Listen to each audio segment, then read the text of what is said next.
Midwest Premier League action brings us to Eastern Stadium in Lansing, Michigan. It's Lansing Common Football Club. It's Tulip City United Soccer Club right here on Lansing Common TV. Hello, everybody. My name is Jack Bowenko. Pleased to be joined with Josh Lee alongside me in the press box. And my friend, it's been a week.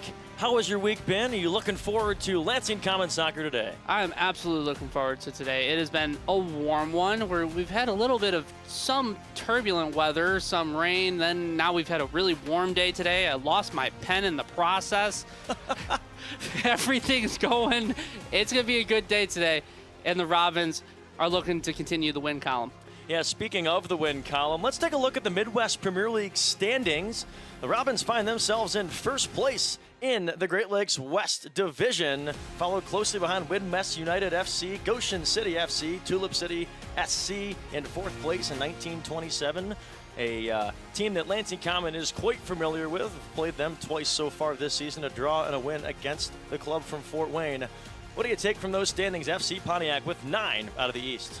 Yeah, FC Pontiac, a team that's been dominant over there in the East, but games going on right now. You have Holland Rovers on top of 1927, so Holland Rovers is going to leapfrog over Tulip City FC and 1927 as the final minutes, I believe, are waning down. And currently, a little bit of a shocker right now, Grand Rapids FC is on top of Goshen City FC 2-1. Second half going to be underway here in a little bit, but the standings as of now, everything's going in the Robins' favor. You have favorable home matches coming up. Instead of having to go on the road to Goshen City, you get them at home. Everything's lining up for the Robins right now, and they have to do exactly what they did on Wednesday against 1927 and take their chances. Yeah, speaking of that game against 1927, a 4-1 victory for the Robins on the road, and a big reason why that said victory was because of the play of Extreme Hawk. Extreme Hawk, he's been the out-and-out number 9 for the Robins, as you see on your screen right now. 3 goals in 3 games in Midwest Premier League play. He has 4 goals on the season. He has just been an outright dominant number 9 for the Robins, and he'll continue to be somebody that the Robins need to rely on, especially in this game. Can't take this game lightly. Tulip City, they've only played 2 games, but they have a lot of chances to move and grow. They have plenty of opportunities here. They can start today and potentially get up in the standings. Yeah, Extreme Hawk with 4 goals on the season in league play, 7 overall through the 3 friendlies that have not been counted in those standings. Starting lineups are now being introduced over the PA system. It's Pride Night here at Eastern Stadium, so a nice time for everyone in attendance here in Lansing on this warm Saturday afternoon. Take a look at those starting lineups. Partner, take me through. Jackson Kiska, no Vaus Papadudis today. Jackson Kiska, a reliable backup. Papadudis potentially not being able to be selected for this weekend, a reliable option. Elijah Few, Kevin Payne, and Spencer Powell, the duo I've been looking forward to seeing all season long. Then you got Damian Adai, the youngster of that back line, alongside those 2 veterans in Kevin Payne and Spencer Powell. Joey Farhat and Jack Heald playing those 2 center defensive mid roles right in front of Spencer Powell and Kevin Payne. Reliable, solid. You know you're going to get a 6 out of 10, 7 out of 10 performance between both of them. Owen Resch, Rourke Watterson, Jason Janoski leading that next line up, and then the main man, the number 9, Extreme Hawk. This is as strong of a lineup as you're going to get from the Robins all season long. Yeah, it's got to be the in-and-out starters this afternoon for Lansing Common FC. And, of course, if Vaus Papadudis was out there, it would probably complete the bunch. No discredit to Jackson Kiska, the Portage hometown kid, attends St. Norbert College for his college ball. He's had a fantastic season between the sticks for the Robins, and he looks to continue that here today in league play. No starters on paper so far for the visitors. I'm sure those will get announced shortly, and we'll see who pops out there for Tulip City United SC. Once again, Jack Bowenko, Josh Lee to bring you all the action from Eastern Stadium. And Jack, we haven't even talked about it yet. The bench is still really strong for the Robins. You got Suku Dumboya, who notched one of the leading goals right at the start of the season. You have Christian Trunk on the bench. There are options that they can go to, especially with the heat. There's going to be plenty of water breaks, because I know you and I are feeling it up here in the booth. We've had to take multiple water breaks ourselves. There's going to be options for the Robins, especially late on. Say if they aren't equalizing on their chances today, they'll have options off the bench. Of course, this will be the hottest league game that they've played all season long, and so we'll keep an eye on the substitutions and the way that Head coach Sorg decides to play them all. Right now in Lansing, an 81-degree afternoon. Lightly clouded in the sky, mostly sunny in that blue sky above us in Lansing. Again, 81 degrees, and it feels like 83. The sun beating down on us here at Eastern Stadium. No precipitation scheduled for the entire game. A sunny evening into a clear night in our state's capital. And you mentioned it feels like it's going to feel like 83, but it's going to feel even hotter down on that No turf. doubt. That turf is going to absorb as much sun. You're going to want to stay off that turf as best as you possibly can, because I'm sure that turf is reading up to 100, 105 degrees if you took a thermometer to it right now. You mentioned the Spencer Powell appearance on the defensive side of things for the Robins, and him and Kevin Payne, this is their first time going at it with each other against an opponent on that same line. So you mentioned you were intrigued. I sure am as well, and it's arguably the two best defensive players that Lansing Common has to offer. Not only just to offer, in the history of the soccer club, these are the two best guys who played the most minutes. They're the reliable, steady force back there. I mentioned earlier about how Jack Heald and Joey Farhat, you're looking at a comfortable 7 out of 10 performance. You're looking at a comfortable 8 out of 10 performance with the back line there. Jackson Kiska is going to have the best possible back line in front of him to make sure that Tulip City is not getting in behind in runs and getting in front of goal. Visitors are led by Zach Riordan. He's an assistant coach at Hope College, attended the University of Notre Dame, played club soccer there. So a very big soccer fixture in the Holland area, as this is where Tulip City hails from, Holland, Michigan. Josh mentioned the other Holland squad, so Holland, Michigan is home to two teams in the Great Lakes Conference of the Midwest Premier League.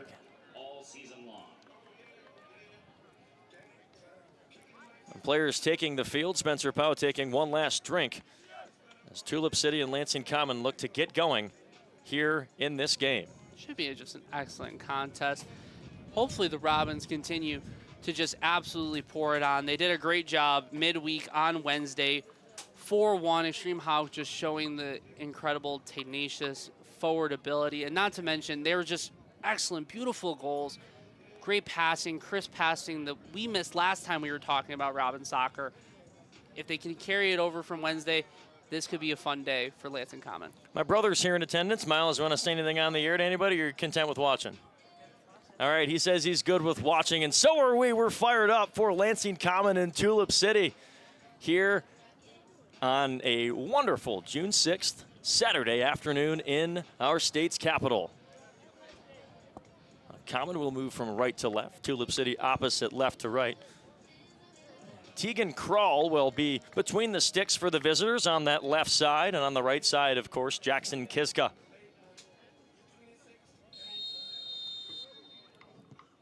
Let's boot it off, and we are underway here at Eastern Stadium. Ball immediately rolls out of bounds. Tulip will take over and have their first look of the game.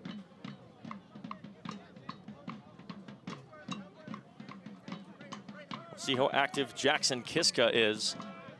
His last time up, played well on the road for this Common squad. Again, him and Vias Papadudis have really rotated the 1-2 punch between the pipes for the Robins as Lansing Common and Rourke Watterson get things going, and it's quickly thwarted away and taken away by Tulip.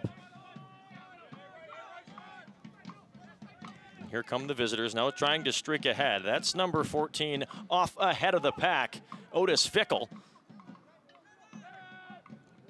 And sent back to Elijah View and played back to Spencer Powell. Slow starts have haunted the Robins so far. Again, first place in the standings, but they've really had to work for it. And Josh, you and I both know that this team can really come out lackluster and have to climb themselves back out of a hole. Yeah, especially last game. They found themselves behind 1-0 early, and they had to claw themselves out of a hole. And it seems like Tulip City is playing comfortable, not really pressing on the ball. They're playing in shape. They're playing in square shapes and trying to force them to play the long ball, as you've been seeing. Tulip City trying to force some offensive pressure, but the Robins have other ideas as they control now and trying to push the ball towards the final third. Watterson will knock it back to View. who rotates through and looks for the cut and receives the ball on the near side. Here is Elijah View using that speed. He's kind of tossed off of his offensive attack. But Watterson with a nice takeaway rolls out of bounds. That'll be possession to the visitors. But Watterson right there, he's been a good defensive player, and you mentioned it the first time that he made an appearance in a Robins uniform this year. Not a lot of people expect that with his size, but he, even though he has a small stature, is a menace on the defensive end. Completely. Rourke Watterson, there's a reason why that we lost him last summer for so much time to the under-18s U.S. camp, because his small size, you don't expect much, but he is so tenacious, and his technical footwork is unbelievable to watch. There's the long ball coming in favor of the visitors, so a little taste of their own medicine for the Robins, and Kevin Payne will collect it and play it all the way over to Damian Adai. Here's Adai on the far side. Crosses this one all the way out of bounds and out of the reach of Owen Resch. Damian Adai has that potential to make that pass every single day of the week. Just got a little too far on it. Expected the run to drop back a little bit. Instead, went forward. Spencer Powell using the header to his advantage, as he does for a majority of his playing career. Powell, the former Detroit Mercy Titan, played his college ball down there in the most populous city of the state of Michigan. Played against Michigan State earlier last season. Spartans were able to win that game 1-0. Thanks to a goal from Jack Gugamis, another member of this squad. So Gugamis and Spencer Powell have gone head-to-head at the college ranks, and they'll find themselves teammates here in the Summer League Midwest Premier, as this one's kept in bounds for the moment and then rolled out of bounds, flag in the air, possession common. Speaking of Jack Gugamis, we talked about it before we came on air. Hopeful to have him back in the next couple weeks, dealing with a little bit of a hand injury. And if you get him back, that's another name that if you throw into the attack, you have a loaded attack, veteran backfield, and then not to mention solid, especially Jack Heald right there, showing the technical footwork. Yeah, Heald and Watterson trying to play a 1-2 punch on the Robins attacking side of things, but it'll be Heald to take over. Whistle blows. Stoppage on the pitch.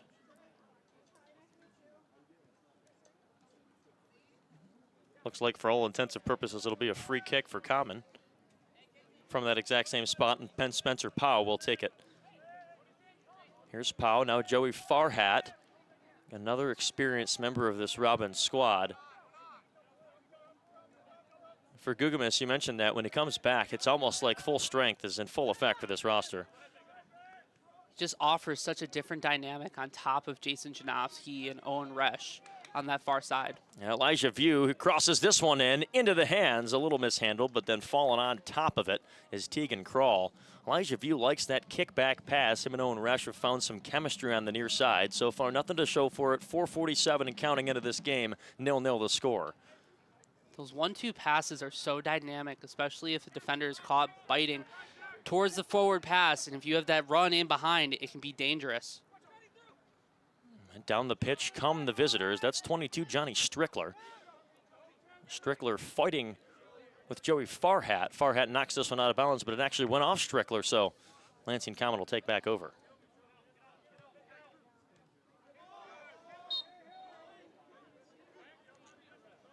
Whistle blows, and Common will take back over once more. A free kick sent in by View and played for by Jack Heald. Heald, a Cleary Cougar, Cleary University in Howell, Michigan. Jack Heald, an England native. His family watches overseas quite frequently, so if they're watching, hello to the Heald family. Played back for by Kevin Payne on the midfield Quaker logo. Lansing Eastern Quakers. Where Lansing Common calls home. Adai sends this one all the way up to Owen Resch. He tries to get a foot on it, can't, but back for Elijah View with some space. Crosses it towards the net. An open chance now for Janowski. This one wide open. Goalie leaves his post, kicked away. So the visitors avoiding some danger, though, as Jack Heald keeps it alive for the Robins. First real chance, Josh, of the home team. Here comes Extreme. 3 goals in 3 games, 7 so far on the season, including friendlies. Had a stellar day at 1927. Looks to continue his offensive entourage for the Robins here in their home league match against Tulip City. And Tulip City seems to be inviting the pressure, playing a 5-back line, playing 3 midfielders, and having 2 forwards kind of try and press, but they're inviting the pressure, and the Robins are taking their chances right now, and it was a real good chance there for Jason Janowski, no one in the box to finish it. Resch, a crosser. This one misses. Janowski off the rebound, fires it towards the net, just a little wide and out of play. See, that's what I'm saying right there, though. They're inviting the pressure, 5-back line, and the runs in behind. Tulip City getting caught flat-footed right now. Jason Janowski and Owen Resch have been able to really get forward on those wings, and the overlap between Elijah View and Damian Adai, putting balls into the box, just trying to find a head right now. Look for Jack Heald and Extreme Hawk to try and be patient and realize that they're getting their opportunities. They just have to be patient. And Tegan Krull presses Y in FIFA and moves the team up the field. Looks for the long ball goal kick with over 7:30 gone by in this game. He launches it all the way towards his teammate and Isaiah Arendando. And Kevin Payne will knock this one up into the air. Kept alive by Johnny Strickler. Into the hands, though, of Jackson Kiska, the netminder for Common. This one taken away. Brett Timmer on the far side. Crosses this one in, intercepted by Kevin Payne. Drums beating here in a 0-0 game early on in league play. Again, Lansing Common with 7 points finds themselves atop the West Division in the Great Lakes for the Midwest Premier League. We'll keep our eye on a couple of ongoing matchups in the conference as well. Holland Rovers went final with 1927. They pick up 3 points there at home, and they're still looking to search. 1927 now officially played the most games at 5. They're going to have to really pick up form if they want to put themselves in contention. A nice header to keep it alive by the visitors. Then Spencer Powell gets in the way of that and moves it up to Owen Resch. A slide tackle knocks this one out of bounds by Michael Saldama. And Rourke Watterson plays it in to Joey Farhat. And we'll see the substitutions and how things shake out for Coach Sorg and the Robins and the visitors. This one's played far ahead for Lansing Common. That's Jack Heald, loses control of it. Visitors take over before Farhat gets a leg on it and plays it back to Powell.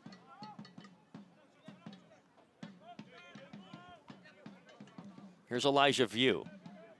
So quick on that near side. Him and Watterson, the 1-2 punch of speed. This one booted all the way into the stands of supporters for Lansing Common and out of play.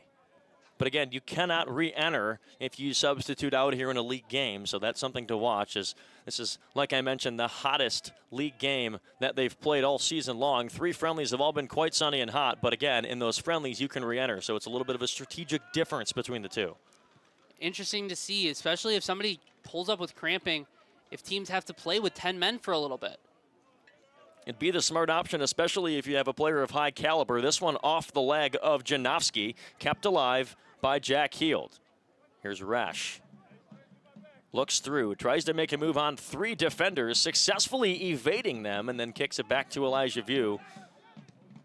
Heald crosses this one in, nobody home. This one goes out of play. I believe went over to one of our interns over there. I believe Holden trying to take photos over there, unable to corral that one. But you see that the technical footwork is showing there with those wingers. Jason Janowski, Jack Heald, Owen Resch, they're showing their quality. Just the final third there, getting a ball into the box for a header, playing it in, trying to get a quick shot off. It's not there right now, but it's still very early, and the Robins are threatening. And Tulip City hasn't really had much of a go at Jackson Kiska. He's kind of been sitting back there, and hopefully he can keep his mind sharp in case of a counterattack opportunity. Yeah, I hope he's not too lonely over there, but I guess he will take it, as Tulip City really hasn't, like Josh mentioned, had any real opportunity. Neither is Common. I mean, they had that one crosser that was kind of mishandled by Janowski. He didn't really have a good angle at it. Other than that, it hasn't really been much through the first 12 minutes. A lot of back and forth, but no real chance for either team. Jack Heald trying to change that on the far side just before the 50-yard marker on the Common half. Powell and Payne, double P back on the defensive line for the Robins as Elijah View will make his move. Up towards the field. Down he goes. No call. Ball skirts out of play. Possession to the visitors in Tulip City. I think Archie Tyers as well on that back line. A nice defensive substitution. So many options today that you can continue to look for. The goal scorer from the friendly, Liam Antcliffe, still on the bench. Here is Janowski, who scored the first goal of the season. Lansing Common in the game against Laboka FC. It was Janowski and Dumboya. Josh mentioned earlier getting the 2-1 friendly win over the Laboka FC team, another Lansing-based team. That was a great game. Fantastic game, left and right. A plethora of penalties, which I haven't seen much of since. 9 total offside calls on the visiting Laboka FC. Have to wonder what rules they play with in their respective league. It was really an interesting development. And then, of course, a 7-0 victory over Ypsilanti FC. A tie, a draw 1-1 against 1927 SC in the first league game of the year, thanks to Spencer Powell's heroics in the 96th minute to draw the game level at 1-1 after trailing 1-0 the entire time. And Common had a man up for 36 minutes of that second half. Here is Rourke Watterson skirting ahead of the defense and creating space on the near side. Watterson trying to make a move. He's got shifty skills. Does number 3. Him in view, like I said, the 1-2 speedy punch. Going to double team, try to get this ball out of harm's way, and it gets into possession of Joey Farhat. Farhat back to Powell, knocks it towards Payne. Damien Adai will kick things off from the right side. Adai, a long stretch pass to Owen Resch. He couldn't get a head on it. That's knocked out of play by the visitors onto the track here at Eastern Stadium. Crowd has filled in quite nicely in the grandstands. Got to get that shade on this really sunny day. No doubt. Lots of water is going to be needed today. The main supporters group out in the visiting bleachers, which are in all essence the home bleachers, are just baking in the sun. So props to them for being the real Lansing Common faithful out there in the blazing sun. Metal bleachers. Luckily they have sunglasses on. Hopefully sunscreen as well. Right, right. Here is Kevin Payne. Him and Janowski will work a little bit on the far side. That one pops out of play. Possession to Tulip City United. TCU, not the Horned Frogs. You read my mind, partner. I was thinking the exact same thing. Every time I think of TCU, I just think of Jason Benetti's hypnotoad in a hurry call against Baylor last year, or 2 years ago, on the game-winning field goal. Just fantastic stuff. Kiska opts to not play the ball, but take it into his hands and roll it over to Kevin Payne. Robins are a team that's very content with just holding possession and biding their time and not forcing anything.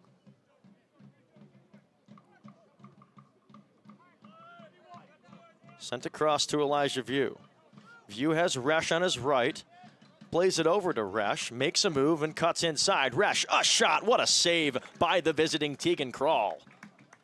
Kept alive for the moment by the Robins and played out towards Damien Adai. He'll send this one towards and off the head of a Tulip FC member, but Rourke Watterson able to keep possession.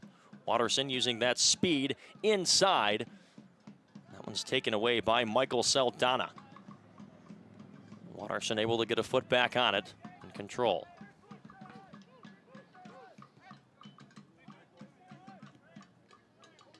Common has kept possession here the last 5 minutes or so on their end. Saucing through is Extreme Hauk, but then booted all the way down the field by the visitors. Kevin Payne will retreat and play it back.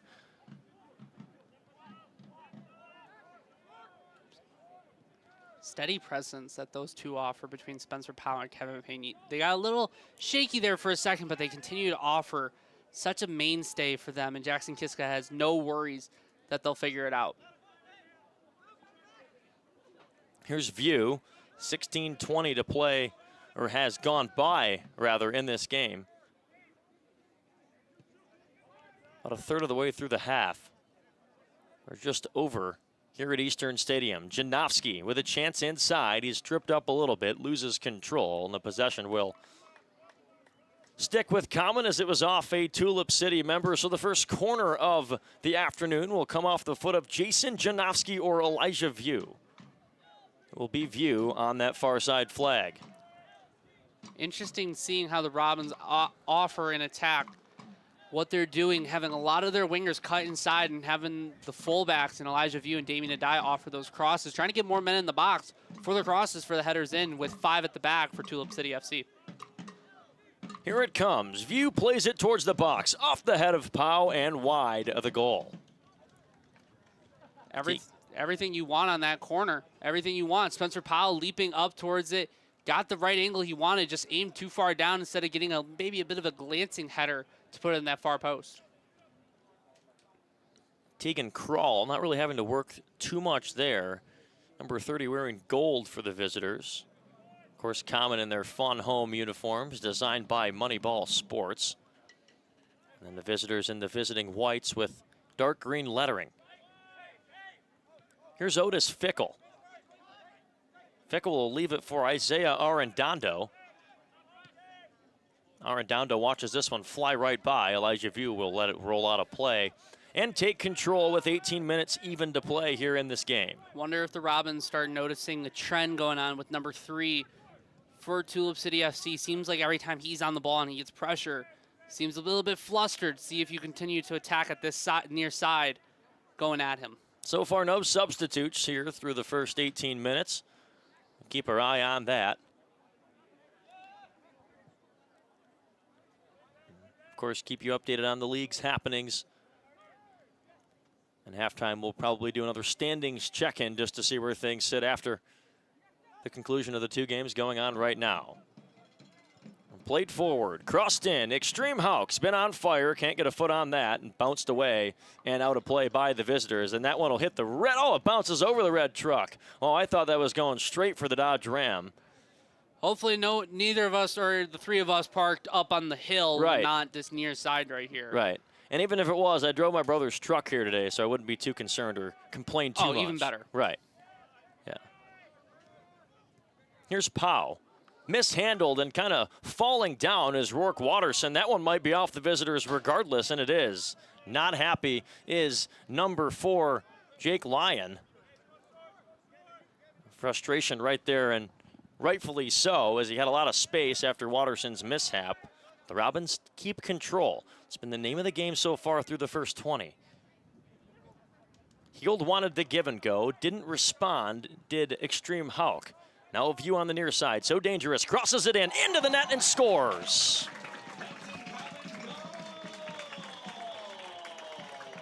That looks like it's gonna be Extreme Hauk, my friend, and he is on an absolute tear. The number 9 for the Robins continues where he left off midweek against 1927. Elijah View gets the give and go, plays it perfectly along the floor, and Extreme Hauk continues. And the Robins get a 1-0 lead. Let's check out the replay. I told you Elijah View's dangerous. That may have actually potentially been off the foot of Jack Heald as well. Maybe redirected that ball towards Extreme Hauk. Nonetheless, give the goal to Hauk, and that's now 4 in the last 4 games for Extreme Hauk. Gives him 8 on the year in total for counting every game for Lansing Common. He has been on an absolute heater, and that continues here. 1-0 the score, favoring the Robins with 20 gone here in the first. You just see the patience that we talked about earlier. Be patient, wait for your chance. You know it's coming with how Tulip City has been set up. They're inviting this pressure. They're inviting the opportunities coming. And Extreme Hauk saw the opportunity, and he put it perfectly into the bottom left corner. How will the visitors respond? As Lansing Common's been able to ignite some offensive pressure. If these grandstands keep filling up, it could potentially be the biggest crowd of the game as a diving effort is successful. Jackson Kiska preventing the equalizer. And that's how Tulip City's going to have to get their offense. Their only way right now of how they've been set up all game is going to have to be on the counterattack and going quick and trying to get a one-on-one against Jackson Kiska. That's where Kiska's going to have to remain sharp it stayed locked into the game, resulting not getting a lot of chances coming his way. A little dangerous, too, for Jackson Kiska, being a little far outside of his post. Nonetheless, it stays 1-0, the score favoring the Robins. Backtracking and controlling is Tegan Krall. Again, 1-0 the score. Lansing Common Robins. Tulip City United SC.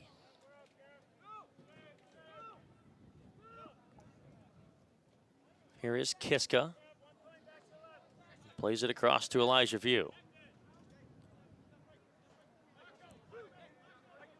Decides to take his time. Again, Common now has lots of options leading 1-0.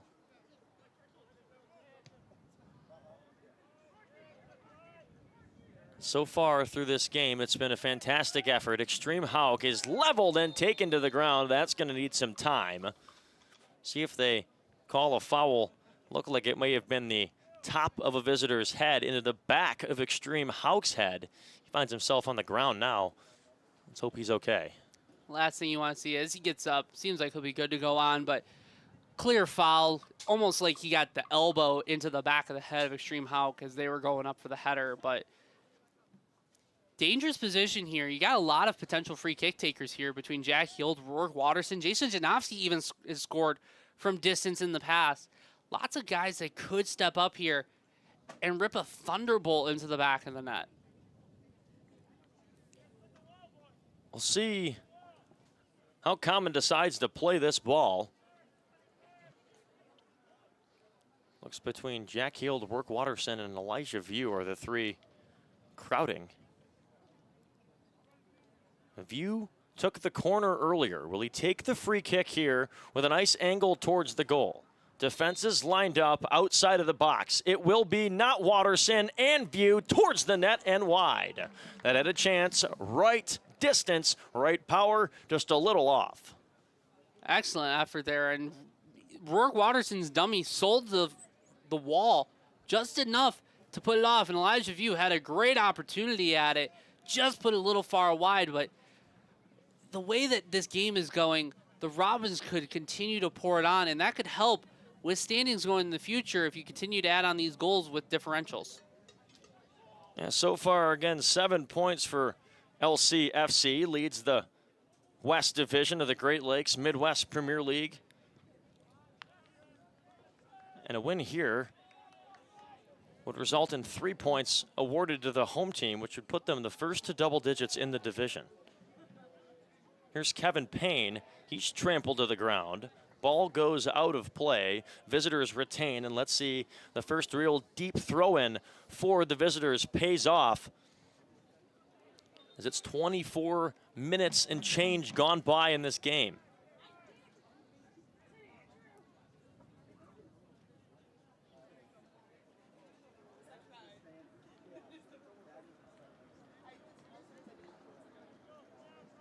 Of course, a very sports-filled couple of weeks in the United States. The NHL playoffs resume tonight with the Stanley Cup final between the Vegas Golden Knights and the Carolina Hurricanes. Last night, the New York Knicks able to take a 2-0 series lead over the Spurs. Not Tottenham, but the San Antonio Spurs down there in Texas. Yeah, don't tell Steve it wasn't a pretty season for Tottenham. Right. Nonetheless, the Jalen Brunson-led New York Knicks able to find themselves up 2-0 headed home to the world's most famous arena, Madison Square Garden. That game will take place later on this week or early on, depending on how you view the calendar. Here is Watterson. Cross pitch pass to Janowski. Hield to Farhat. Him and View will do the give and go. Inside to Watterson, back out to Resch. He pops it over, chasing towards it, firing it through the uprights. It's good, and only in football, not in this kind of football or soccer. No dice, 1-0 still to score. Looked like Holden, our fellow intern, did a great job of protecting after the field goal, but interesting to note, the Robins had a plethora of attacking opportunities when Jack Heald would push up and kind of play like a center forward role right behind Extreme Hauk. That possession kind of dropped back into more of his normal role of a central defensive midfielder. Wonder if Coach Sorg and Coach Derby recognize that and tell him to start pushing up a little more to get those attacking opportunities.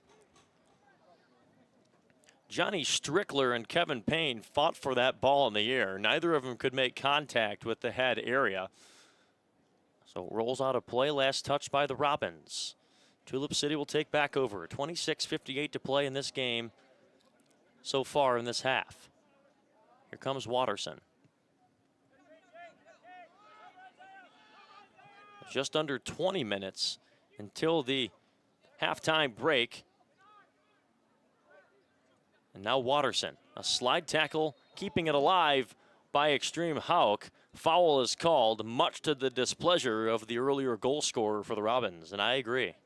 Yeah, it seemed like he got a touch on it, and it forced off of a Tulip City FC player's leg and went awry, and it would have been a great countering attacking opportunity for the Robins. Instead, it's Tulip FC's possession.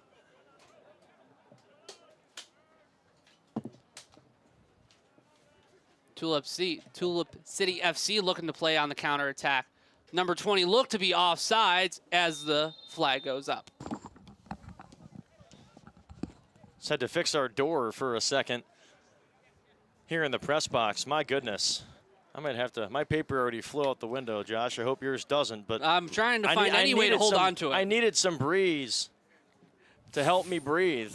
Fair enough. It is a hot box up here in the press box. This one a long stretch pass to Owen Resch. He's got a one-on-one chance. He makes a deke. And luckily in the way for the visitors was one of their defensive players, smiling, chatting, and maybe talking a little smack to Owen Resch. Got to be careful there, over there on that far side. Especially that turf cuts off really quick, and you're putting in a challenge like Owen Resch just was. Saw it earlier. We saw it last season with Damien Adai. He took a nasty fall on the back of his head when trying to go for one of those balls that was just about to creep out. Got to be careful there. And it looks like they may head to the benches for a hydration break.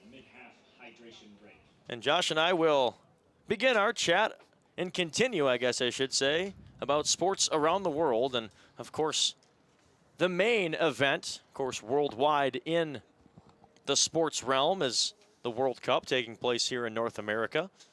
The United States fell earlier today, unfortunately for those who cheer for the red, white, and blue.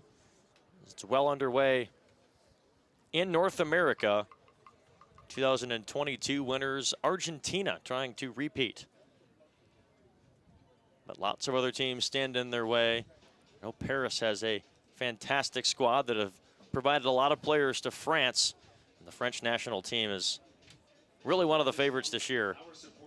I would say another team to watch out for this summer, and almost kind of playing the role that happened back 4 years ago in Qatar in 2022.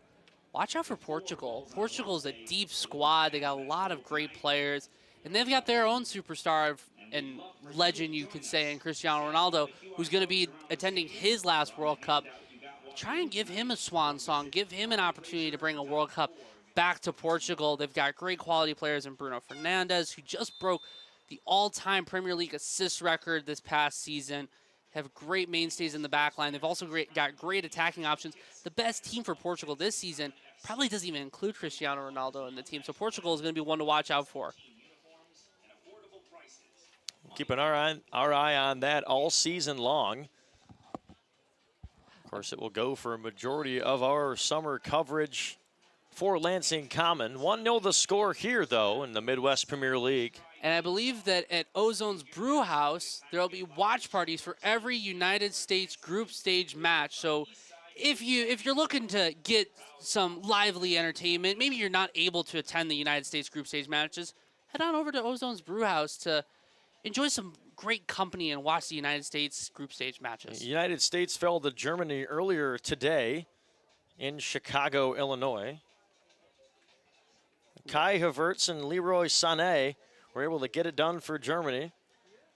Anthony Robinson, though, had an absolute thunderbolt of a strike that I believe ESPN put it out there. If you're not in the World Cup mood already, get in it, because that strike got every juice flowing for what's to come this summer. Of course, Josh and I are from the United States and do root for the red, white, and blue in any competition where they represent our country. However, my secondary rooting team is Germany. Of course, my last name is Wilwinkle, so I do root for the Germans, as that is where my heritage stems from. 1-0 the score here, 32 minutes and counting for Owen Resch. He's got view with lots of space behind him. See if he decides to cross it over, makes a nice move off the defender towards Janowski, who will chase it down.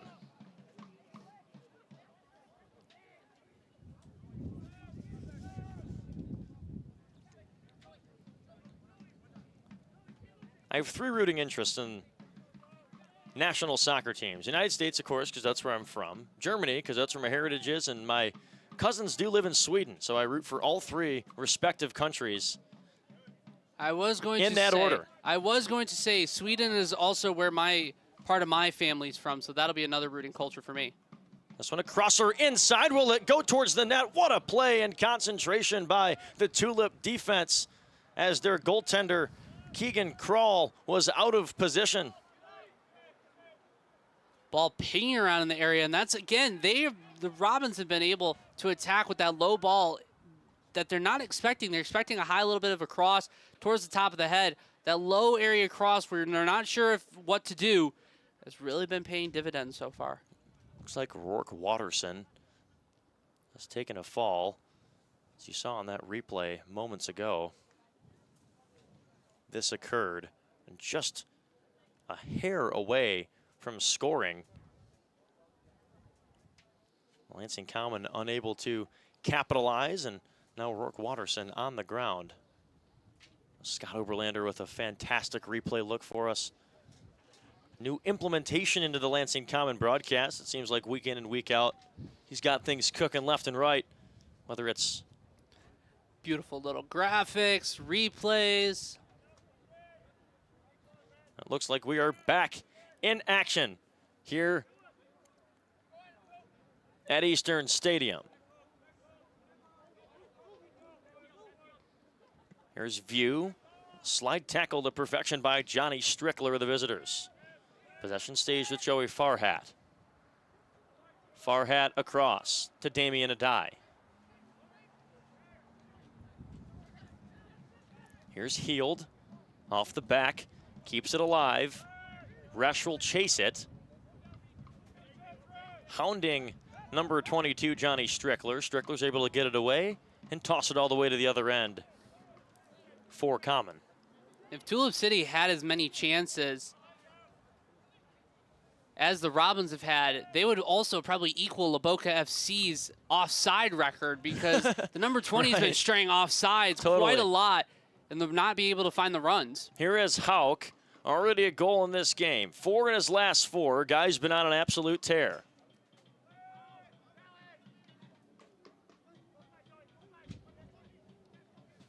Visitors trying to prevent some more damage done on the scoreboard. Watterson, man, he falls down almost every possession. His feet are in there on everything. A hustler and a half for the Robins as he makes his way up to his feet on his own. Adai will play it on the far side. He crosses it towards Resch. Off the head, mishandled.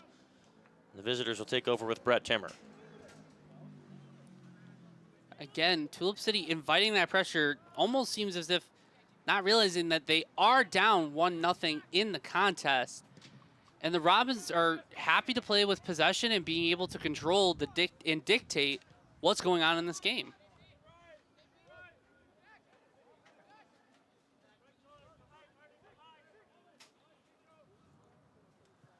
Ten minutes to play in this half.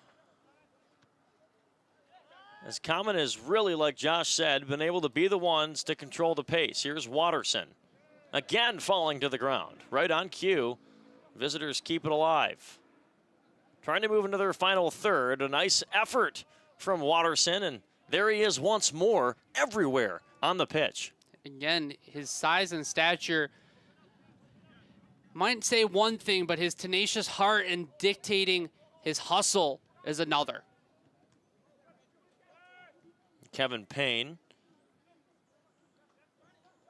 in there for the Robins. This Tulip City is just trying to find somehow, some way to get the ball down to their final third.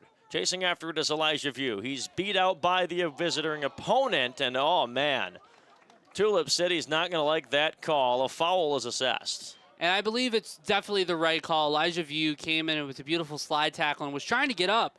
And it seemed like the Tulip City FC player just straight up had two hands in the back and pushed him down, not allowing him to get up. I believe it's the right call. So after the shenanigans unfold with 37 minutes left, 1-0 the score, and a goal kick for Lansing Common sends the ball all the way down to their end of the field. Popped up into the air. Pau tracking.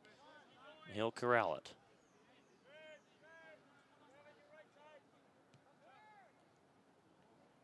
.81 degrees. The clouds have mostly dissipated over the stadium as we have some serious space right now for Heald that was immediately cut off by the opposing Jake Lyon. Jack, I'm not gonna lie, I'm not a fan of this rule where you have to wait for the play to finish before you can call the offsides flag, because what could have been a really close call with Jason Janowski on that far side instead continued, got extended, and you had hope that maybe the Robins had a great chance to get their second goal in the game. Instead got completely wiped out before a potential corner even coming. Crawl into the air. I absolutely agree with you too. I wondered, sort of looked like a miscommunication on many different fronts. Outstretched is Kiska. He'll knock it out of play and get it out of danger. So far, no substitutions for either squad. A couple warming up for Tulip City. No one so far for Lansing Common. We'll see if the second half brings any adjustments. Spencer Pau out there for the long run. His endurance, his stamina is something that really sets him apart from everyone else he plays against. A two-year captain of the Detroit Mercy Titans squad. That one out ahead of Elijah View and Owen Resch. Neither of them really knew what to do with it. Rolls out of play. 6 minutes left, partner. What's the key?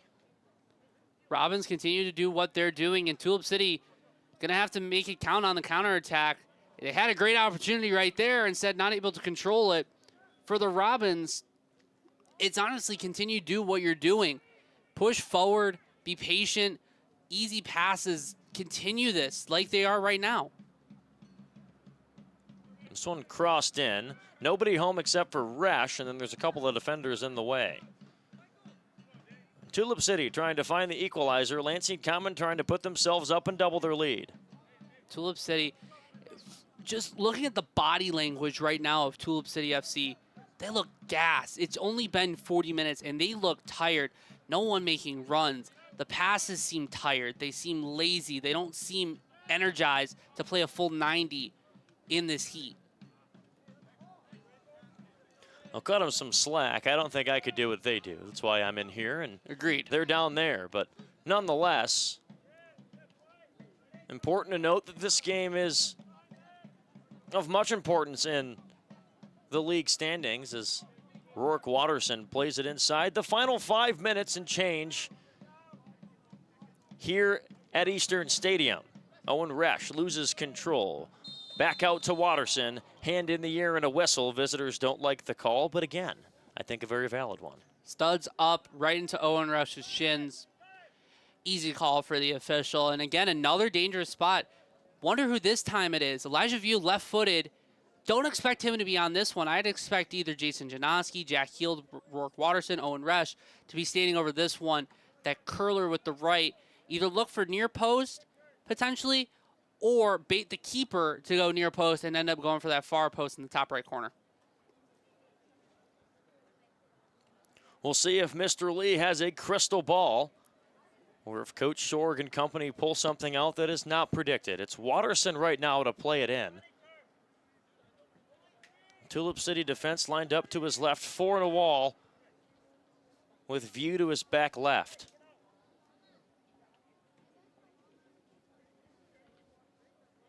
Watterson lines it up. Rourke looks on. Plays the ball in, crosses it into the box off the top crossbar for Kevin Payne. Wow. An incredible play, everything but execution right there as Kevin Payne, the defensive-minded player, almost got himself on the board. Oh, my goodness. That was definitely not a part of the crystal ball that I thought. I was not expecting No. a Kevin Payne attack opportunity, but a great idea there. A corner played in softly to Janowski. He crosses it towards the net, and that one is in. That's a Lansing Common goal. And it looks like it came off the foot of Jack Heald. Jack Heald, just everything you could want out of a center defensive midfielder that also can offer that box-to-box abilities, rising up for the header and adds on to the Robins lead to make it 2-0. Excellent stuff. Beautiful little ball in here from Jason Janowski. Finds the head of Jack Heald. Perfect placement under the goalkeeper's glove into the back of the net. Makes it 2-0.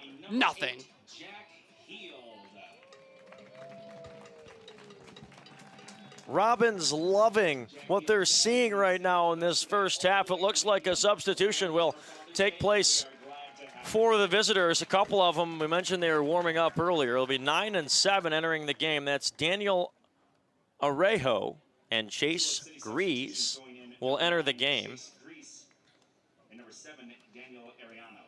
They're looking for just something, because attacking-wise, there's nothing going for Tulip City FC. Getting some fresh bodies in, trying to get something going, because the Robins have dictated possession, play, offensive attacking ability, defensive strength. They need something different in the next 2+ minutes, and then the next 45 to try and get back in this game. We'll see how much added time that the officials decide is necessary at the end of the period. I'd be shocked if it's anything more than a few minutes. Not many stoppages in this game up to this point. Of course, we did have the hydration break as Kevin Payne is down now. I wonder if this is a cramp or if he took something to the lower level. And this is one that hopefully is just a cramp, because you can't really, they're signaling for the trainer. That's not something that you want to see. Mentioned the depth of this team, so of course you wish all the best for Kevin Payne, but not the worst situation to be in if you're common with the amount of depth you have on your bench. Plethora of options if Kevin Payne is needed to make way here. You got Mason Winkle, who's also been a great option this season. You got Andrew Holland, another great option. Christian Trunk can also provide. You could slide Damien Adai next to Spencer Powell. That's something that they did a lot last season. You could put Christian Trunk out on that far side. Plenty of options to go if Kevin Payne is needed to make way here. I'm interested to see what they do. I venture to guess they might play with 10 for the remainder of the half, just to see if Payne, just because they wouldn't want to risk his inability to re-enter the game. I'd be intrigued to see if they do play with 10 players to end the half, because, of course, we have reached the 45-minute mark and counting here at Eastern Stadium. Extra time yet to be determined by the officials and sent up to the press box. But it looks like Kevin Payne just looking up to the sky and hobbling off the field. And that is exactly what Common will do. Looks like they'll play with 10. Looks like actually they're going to make a substitution. Looks like Jed Blau is Well, getting ready to come on. So Blau hops up from the bench and enters the game. Good call, my friend. And so it looks like Kevin Payne's afternoon has come to a close. Contributed nicely on defense, had the chance that went off the top post. And now it looks like it will be Jed Blau, so him and Jack Heald out there together. And like I mentioned, Damien Adai slides in to partner with Spencer Powell, which they did a lot last season. They were a great partnership on the day last season, pushing Jed Blau out to that right back spot.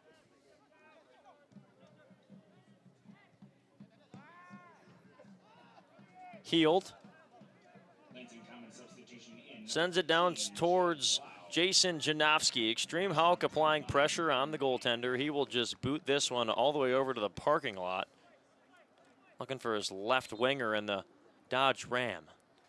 And that's That's been their number one option all day, the parking lot. They've just been, the pressure's been too much, and they just need to get it away to give themselves a moment to breathe. If the Robins continue up the pressure, you could be looking at a 4-5-0 game here.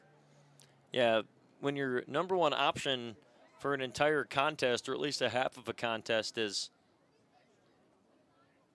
a non-living, breathing organism known as a car, it's not necessarily a recipe for success. But here at Eastern Stadium, it looks like we're going to have 5 minutes of additional time. So look to be around the 50 mark when this thing concludes, when it's all said and done in the first half. Here is Heald to Resch, trying to find his way inside, double teamed. He'll go down. Looks like he may have taken a cleat to the shin. Cleat to the shin, and maybe as he was falling, looked like he may have gotten a glancing blow to the head, but there's going to be a serious halftime talk from Coach Zach Reardon to try and make some adjustments, because right now they're inviting way too much pressure for a team that's already down 2-0. If you're playing to try not to minimize damage, I understand, but you have to go for this at any opportunity you can. There's going to have to be an adjustment. They can't play with 5 at the back, come out in the next 45. So for Lansing Common, trying to take advantage of the added time here with possession of it in their third. Here's Watterson. He'll toss it back to the newfound defender in Damian Adai. Tulip will take over. And Lansing Common and Midwest United tied at 7 at the top of the standings. Goshen City right behind them at 6. Tulip City and 1927 SC tied at 4. In fourth place, Holland Rovers now at 6, so they've actually leapfrogged and tied Goshen City in third. Grand Rapids SC unable to register a single league point up to this point this season so far. That might be updated when we come back from halftime, though, as Goshen City and Grand Rapids SC are currently playing. And it is a 2-2 game, which would be huge for everybody at the top if Goshen City drop points. And amazing for Grand Rapids SC to get some points on the season. It'd be interesting to see if Goshen ties the game, of course ends in a draw. It will be 1 point per team. We'll have a three-way tie in first between Lansing Common, Midwest United, and Goshen City FC. Diving save from Kiska, but he take the brunt of it as he's still on the playing surface here with roughly 49 minutes to go. And as we're speaking, it looks like Goshen City has taken the lead over Grand Rapids SC. Let's take another look at that Kiska. He dove for it and maybe took a knee or something to the chest. Still on the ground, helped up by a die. So luckily for Kiska and the Robins, able to find some breathing room for their goalkeeper as Adai and Kiska talk things over. Looks like this might be the last push of the game of the first half. So far, possession has been all Robins. Scoring has been all Robins. Passing, you guessed it, has been all Robins. Now here's Extreme Hawk trying to do it himself. The final push of the half for Lansing Common. Here's Heald. He's got Watterson to his right. Opts to go to Farhat. Inside a crosser. Diving towards it and making the blocking save is Tegan Krall. And that one right there is a big one for the visitors as it keeps this thing 2-0, because that one had 3-0 written all over it. Beautiful little ball in there from Joey Farhat, trying to find Owen Resch, cutting in. Almost got it to him. Just too many bodies in the box. And just something to hold your hat on if you're Tulip City FC. Just something that you can get forward with, knowing that it could have been worse. Now you got to regroup, figure out what you got to change, because you're down 2-0, and the Robins look like they can continue to add on and make this thing a bloodbath. 3-2 the score for Goshen City FC and Grand Rapids SC. 87th minute and counting. As we mentioned earlier, Goshen City, if they were able to win that game in regulation, will acquire 3 points in the standings and send themselves to the top. But Lansing Common trying to secure 3 points of their own and leave here with double digits and the division lead. Josh and I will be back with more football in a moment. 2-0 the score favoring the Robins here on Pride Night from Eastern Stadium.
Back here at Eastern Stadium, Jack Vowinkle, Josh Lee, and potentially Josh Pugh will make his way to the broadcast booth momentarily. But before that, let's talk about that first half, my friend. 2-0 the score, Lansing Common over Tulip City United SC. What stood out to you that the Robins did positively and, of course, negatively for the visitors?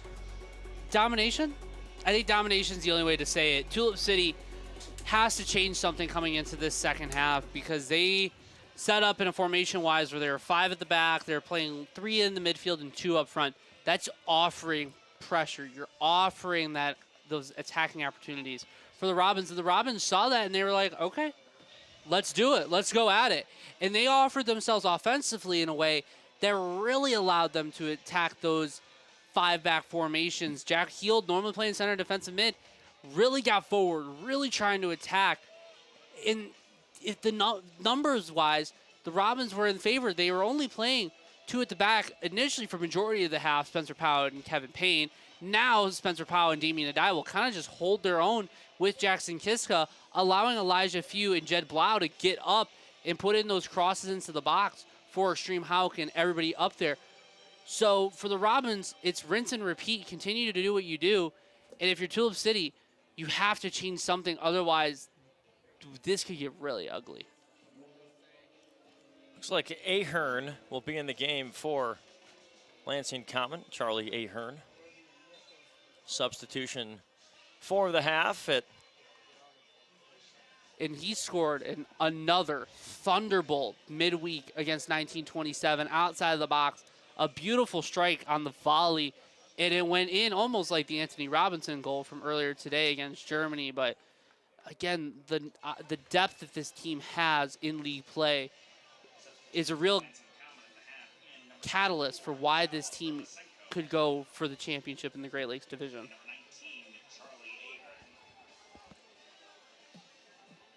So like we mentioned earlier, Holland got the victory, as did Goshen City. 3-2 was the final score for Goshen City, so they've now catapulted themselves up to first place with 9 points in the Great Lakes West Division of the Midwest Premier League. But that is potentially going to be a short-lived stay in first place if Lansing Common can get it done here and continue to dominate, as Josh mentioned. 3 points for the Robins would put them back ahead of Goshen City with 10 points in the first double-digit team in the standings this season for 2026. Could this be the year, is what Robins fans are asking themselves?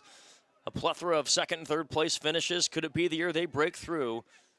We will find out, but a cross immediately for the visitors. That's one thing they struggled to do, was put shots on net. This one, a lot of mustard on it, Hyde and Y from number 12, Jacob Dykstra. And we talked about that Tulip City needed to make those changes. It looked like that's exactly what they've done. They've gone to a 4-back formation and pushing more players upfield. It looks like they're kind of playing like a 4-3-3 formation, almost kind of looks like they're playing like having 2 men up front, 4 at the back, and then having 4 in midfield, trying to get more numbers forward. I'll say a 4-4-2 almost, relatively speaking. A non-traditional 4-4-2, though, having more 2 defensive midfielders and 2 attacking midfielders instead of wide players. So knocking it around are Tulip FC. Trying to find themselves some help on the scoreboard. Deegan Crowell has been busy today. Allowed 2 goals, made a couple of fantastic saves. So the visitors trying to advance it upfield. This will be a big help for Chase Grease. Grease tripped up. Will there be a call? Looks like they want the card, and it will. It will be a red card, which means that Common is in real danger early on in this second half. Wow, that's a shocking call. I thought it'd be a yellow. Believe that it's a dog show, a denial of a goal-scoring opportunity. In the eyes of the official, he's deeming that it was one-on-one between Jackson Kiska and the number 9, Chase Grease, and he's saying that that denial is warranted enough to be a red card. Nothing malicious in it. Almost looked like it was a tangle of legs. And this gives Tulip City everything that they could have needed coming out of the locker room. I've said it before and I'll say it again. There's a reason I talk on the air and they're down there dressed in blue. So they do have the final say and make the right calls on the pitch that they see fit. Nonetheless, making his way to the bench for Lansing Common, utter disappointment for number 22, Damian Adai. His evening has come to a close early in this half. Frustration as he walks back to the locker room and understands that his evening is over. Visitors trying to attack quickly, falling on top of it and making the save is Jackson Kiska. And now it's almost roles reversed, what we've seen almost the entire game. The Robins have put pressure on that have really gotten to Tulip City FC. Now Tulip City can put the pressure on and really expose the fact that there's only 10 men for the Robins. Robins trying to work short-handed, and that's going to be the theme of the second half. Can they keep this cushion that they've built to nothing? Now have to go a man down for over 40 minutes, Josh. Over 40 minutes of game time, a man short for Lansing Common, unless another card is bestowed upon the visitors. Here is the aforementioned Tulip City SC, trying to make things work. Kicks it over to the middle. Now back inside. A chance for the visitors. Kiska jumps on it. Number 9, Chase Grease, frustrated with that chance. He knows if he was a step ahead, probably would have slotted it home. Having to do some reshuffling, the Robins. Joey Farhat came out of the game for Val Burlenko. Said Burlenko, a defensive-minded player, slots in where Damian Adai played. So him and Charlie Ahern, the two substitutions into the half for the home team. So we've now approached the 50th minute here in this game. And the momentum starting to fade away from the Robins. The throw in towards the box, off the head and easily into the hands of Kiska. Kiska and Spencer Powell still, you may have lost Kevin Payne, you may have lost Damian Adai, but that you still have some veteran leadership back there between Kiska and Powell that can offer just some relief knowing that it will be okay in the end.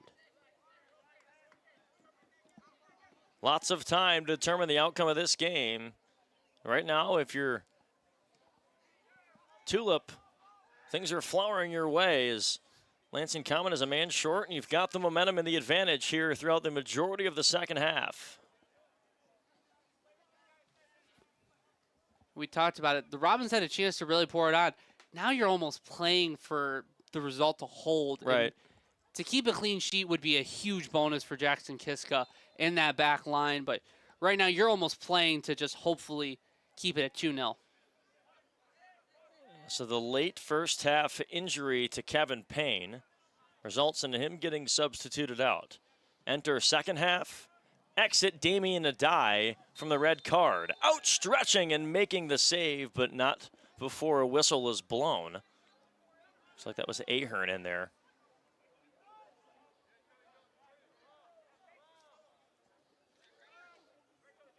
Up the field comes Tulip City.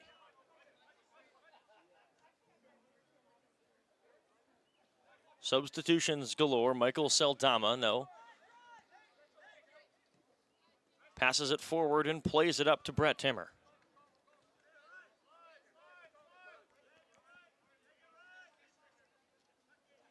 Timmer and Sultana, the two mainstays on this Tulip City FC squad, SC, excuse me. Lansing Common FC, trying to play tight defense. The score still remaining 2-0, 7 minutes into the first moments of the second half.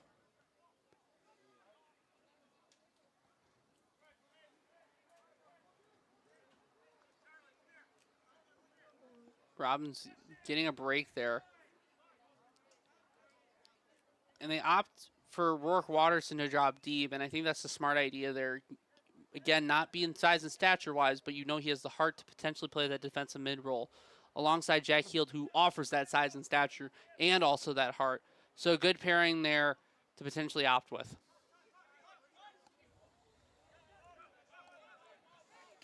The visitors will play it back. That's Ben Smitley. Haven't said his name much on the broadcast today. A starter for the visitors as well.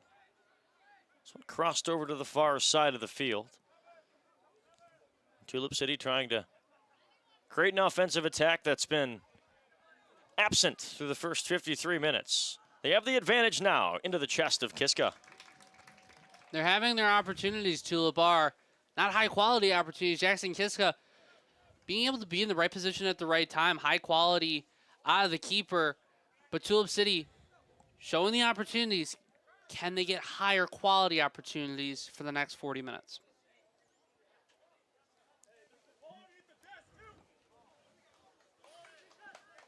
For just joining us, as you can see on the scoreboard, Lansing Common assessed a red card not even 2 minutes into this second half of action. Damian Adai has made his way to the locker room, and his evening has come to a close early. An unexpected turn of events. Lansing Common now down a man and also an injured Kevin Payne. We'll see if he's okay to enter back into this half.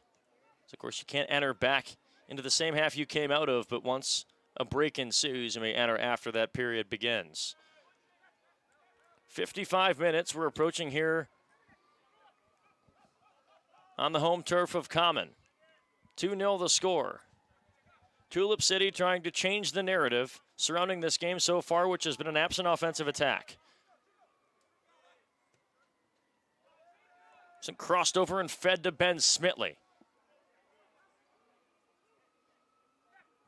Crosses it middle, and Rourke Watterson says, I'll take care of that. He's tripped up, and there's a call, a foul, a whistle, and send it the other way. Just smart play there from Rourke Watterson. He saw Extreme Hauk ahead of him, and he opted to just go ahead of himself. And with his size being smaller than some of the other players, knew that he could get away with getting his legs tangled and get a foul, and a bit of a reset, giving themselves a moment to breathe. Backtracking our Tulip. See if they can start going in the right direction. So far in this game, a little bit more even matched through this second half. First half, of course, was all Lansing Common and all three facets of the contest. Here at Eastern Stadium, looks like Ahern will trip up a member of Tulip SC. So possession stays with the visitors in white.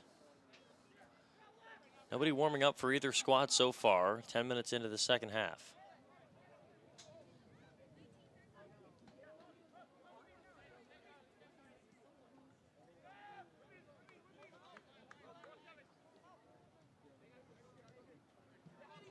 Out of possession, it looks like Robins are taking a little bit of a different shape, with Jack Heald dropping to join Spencer Powell and Burlenko as center backs, with Elijah View on that other side and Jed Blau on this near side. So they're looking for different shapes to try and just confuse Tulip City, get them off their game. They've had a really strong 11 minutes so far in being in possession. Otis Fickle was chasing that ball down to prevent it to get out of bounds. Smartly did, though. It was off of Lansing Common. A chance inside, that's knocked away, and nice defense right there for the substitute off the bench. Great play there, just the end quality. The pass was there, had time and space, and he rushed himself, got too far ahead of himself. Could have just easily gotten a curler and tried to put it past Jackson Kiska, rushed himself, and Lansing Common was able to get there and just had to try and Travella it towards the far corner. Instead, went out of play. 57-11 and counting in the half. This one popped out, kept possession Common, but Extreme Hauk on the throw-in. And I mentioned 3 goals in 3 games entering this contest. He had the first of the afternoon evening here in Lansing, so give him 4 and 4 for arguably Lansing's best goal scorer all season long. The only other 3 people to score goals 4 people, I should say, in league play. Charlie Ahern, Spencer Powell, Owen Resch, and now, of course, Jack Heald. The rest have come in friendlies, as, of course, 7 goals scored against Livonia in the second friendly of the season. 6 players scored goals in that game. Extreme Hawk had a hat trick in that one as well. 5 players scoring 7 goals in that contest.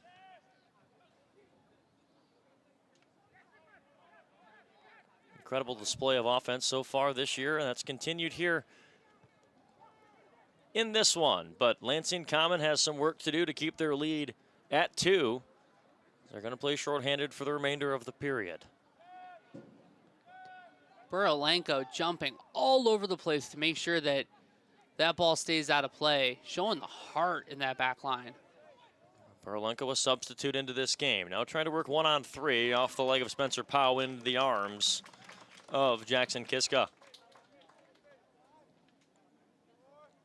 The Portage, Michigan native has been active this game, especially here in the second half. That went a little off the foot, not necessarily what he wanted.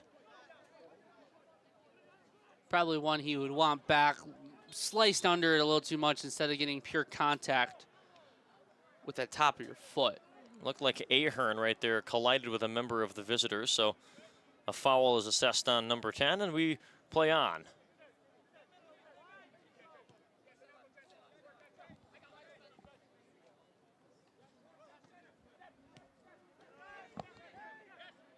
Almost 60 minutes gone by in this game, a full hour of gameplay. Jack Heald able to block that, but still in possession to the visitors as they backtrack. Ben Smitley now controls for Tulip. Here's Smitley on the midfield stripe.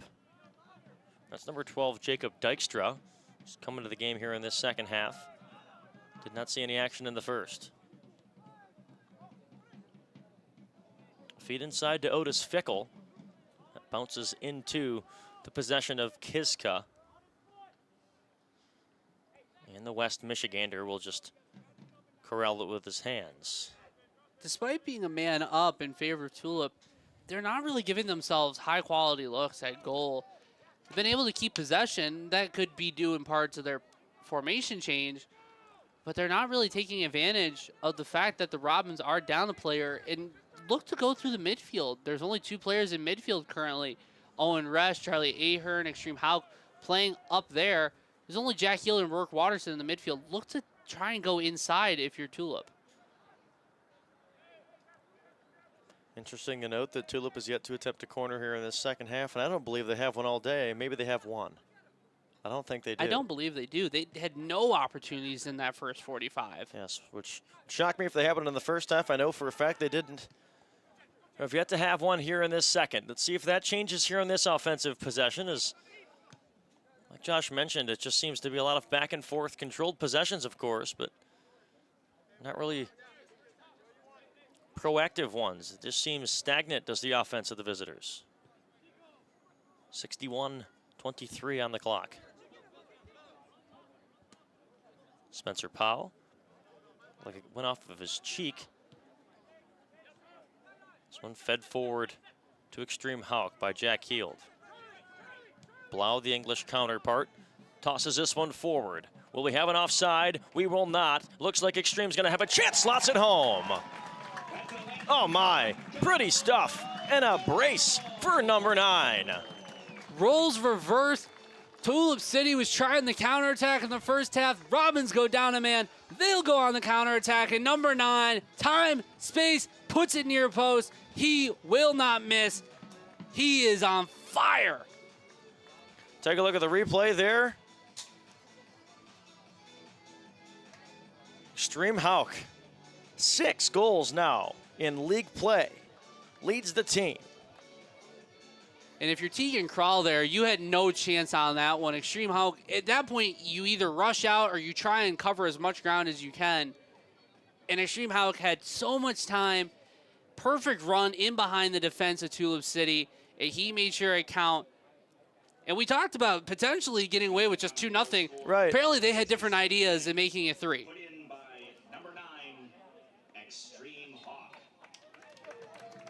Shorthanded, no problem for the Robins as they fly their way to a 3-0 lead.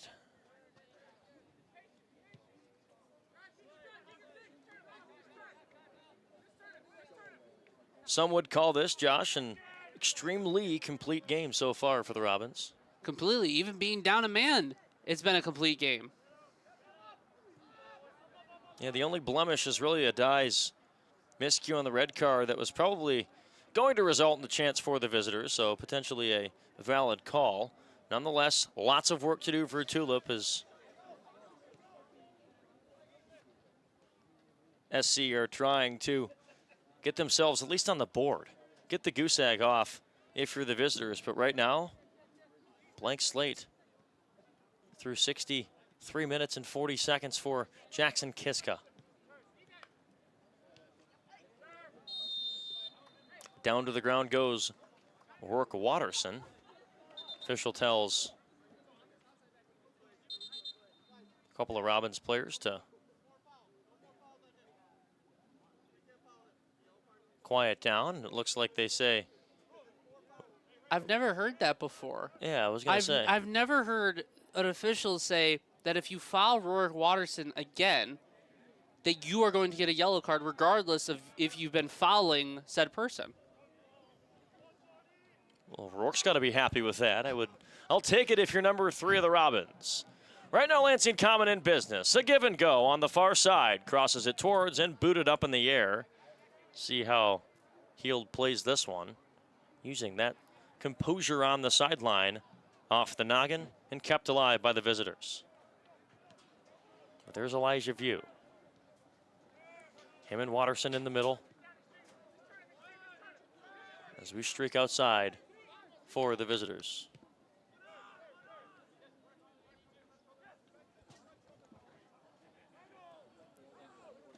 (3-0) the score. The ball rolls out of bounds. It's just been announced that Damien Adai will be absent in the next contest for Lansing Common. So not only is his evening done here, the next time Common takes the pitch, Damien Adai will not be out there. Double twos will have to sit the bench in the next one for LCFC. Next matchup against the winners today, Holland Rovers out in Holland. So they could try and continue their win streak, continue to roll without Damien Adai. But if Extreme Hawk's on the pitch, you know he'll score goals regardless of where it is. And the next home game for Lansing Common FC will be here on June 27, 2026 at 5 p.m. against Goshen City FC, and that one could be a doozy.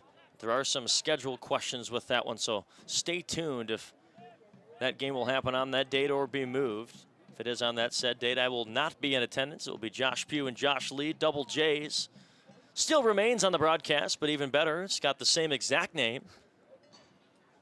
3-0 right now, all Robins as they look in serious control. Every member of the bench is up except for Kevin Payne. Stretching and seeing if they're going to get some action. I'm sure they will. At least for the players that play a significant amount, like Sekou Dumboya and others.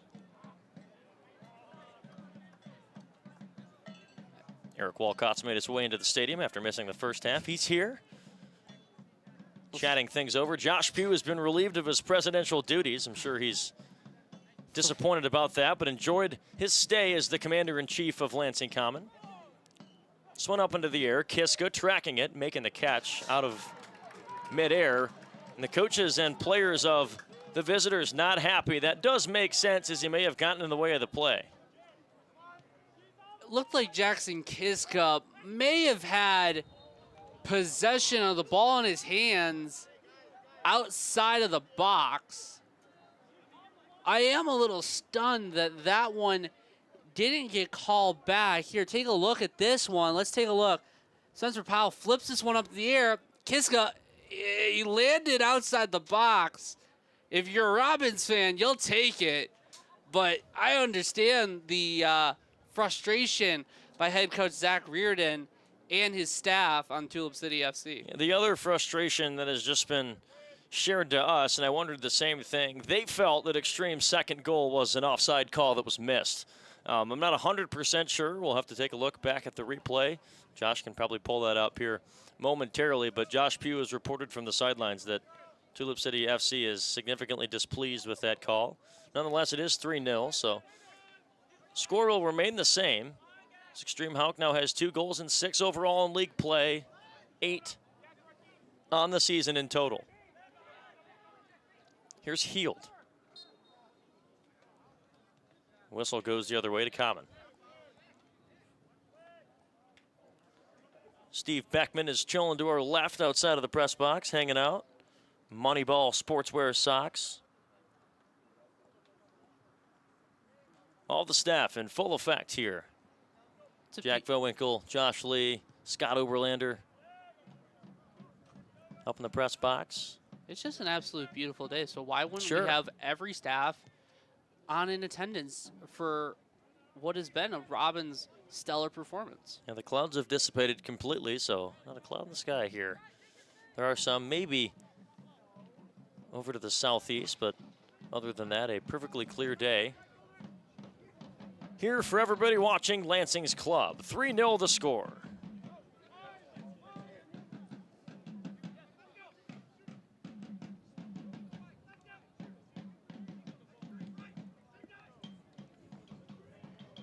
Visitors trying to get on the board. Elijah View takes the cookies for himself. Tosses it over to his counterpart in Rourke Watterson. He plays it back, and now a downfield pass to Ahern is a little too much to handle and out of reach as we are approaching the 70th minute of game action here at Eastern Stadium. Intrigued to see when the substitutes will come in for Coach Sorg. Looking back at the replay for that second goal, I'm not quite sure what the Tulip City FC coaches are saying about that one, because it seemed like Extreme Hauk was perfectly onside after the Jed Blau ball, so not sure quite what they're getting at there. Footwork is knocked away from Heald. This ball somehow stays in play. Lansing Common will attack down the other end with Owen Resch. Resch making a couple of defenders miss, trying to do it all by himself on the near side corner. Here is Resch, he's tripped up, tossed to the ground. No call, surprisingly there. As Resch still finds himself down on the ground, advantage potentially for the visitors. It looks like it's going to be a 2-on-2. He's out ahead of the pack. Kiska trying to make the save, outstretching and diving, making the play. Fantastic stuff from the Portage native to keep it 3-0. Great stuff there from Jackson Kiska.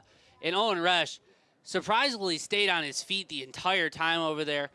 Personally feel like he went down a little too easy after the hand swipe there at his shoulders. I feel like he could have just kept going and made himself a wonderful solo effort at goal after they've really gotten a teak and crawl all day. But Jackson Kiska coming out of his net and showing his presence after a little bit of a misplay there from Spencer Powell, but great stuff there from Jackson Kiska. Taking a look at the replay. Beautiful little ball inside from the number 11. Plays in Chase Grease, comes out, stretched arms, stretched legs. No chance for Grease as Kiska showing his quality. The game will pause for a mid-half hydration break. Hydration break ensues on the pitch. 3-0 the score. Josh and I will keep it right here. We talked World Cup last hydration break. Talked a little bit about the NHL Stanley Cup Finals. Talked a little bit about the NBA Finals. And we've covered a lot of the bases here. Tigers, though, we'll talk a little bit Detroit baseball. Last time we talked Detroit baseball a week ago was utter disappointment, at least from our end. Yes. Tigers so far have won 4 of their last 5 to start the month of June, which is a good sign if you're a fan of the downtown Detroit Tigers. They swept Tampa Bay, the best team arguably in the AL record-wise down in Florida, before returning home and defeating Seattle last night before losing this afternoon to the Mariners. The rubber match will take place tomorrow at 1:10 p.m. And so far for Detroit this season, Josh, your thoughts, and as an avid Tigers fan, as one more look at the standing save from Jackson Kiska. Yeah, it's safe to say that this season's been a disappointment, to say the least, right now. Injuries have not been kind to the Detroit Tigers so far, but you are fortunate that you started out the month of June fairly well. It seems like the bats have come alive. Some players are back. Labor Torres, Kerry Carpenter are back. And you're going to get a lot more players coming back soon.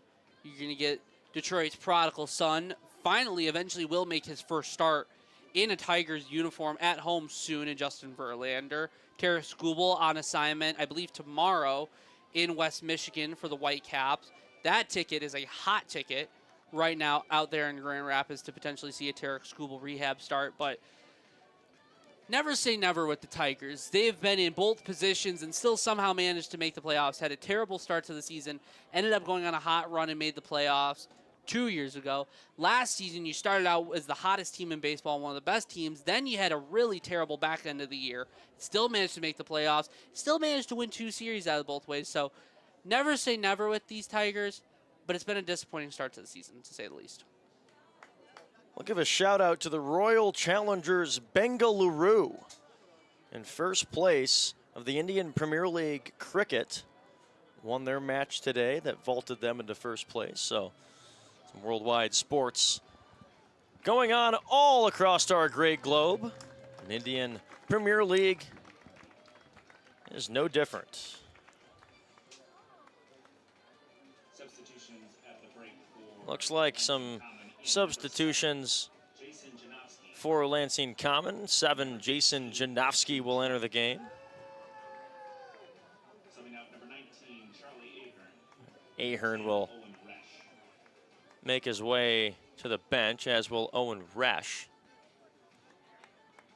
So Lansing Common just getting the guys some love all across the lineup. We'll see if Sakut and Boya and others get in as well. The players that have not played, Mason Winkle. Holland hasn't gotten in. Antcliffe as well. Dumboya and Trunk are all that's left to maybe clear the bench for head coach Sorg.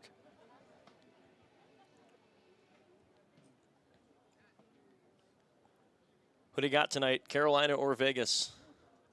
You want me to go with my head or my heart? Go with your head. My head says Vegas. Okay. I think Vegas getting to be able to go back home, I think it'll be a recipe for amazing things in Vegas. My heart says Carolina just because I love Rod Brindamore. Josh and I both Spartans, as is Brindamore. A chance to try to end the blank slate. 3-0 still the score as that one went wide. 75th minute and counting here at Eastern Stadium. I've got to go with Carolina tonight. Interesting. I know we disagree in terms of who we want to win tonight. Yes. I really think that they're going to ride high after that overtime victory and take a 2-1 series lead into Game 4, which could be a real doozy out there in the desert. Feels like a desert here today, at least it did earlier. Temperatures dipped below 80 for the first time since this morning. 79 degrees and sunny here at Eastern Stadium. A collision between a couple of Tulips and a Robin. That aforementioned Robin is Extreme Hawk. 2 goals already in this game. Jack Heald has the one in the middle, and so the brace for number 9. Second time he's done that all year in league play. That one bounced back, whistle, and a stoppage on the pitch, partner. Yeah, completely. Right idea there from Rourke Watterson. Jason Janowski made that run in behind. Just unable to find him just quick enough.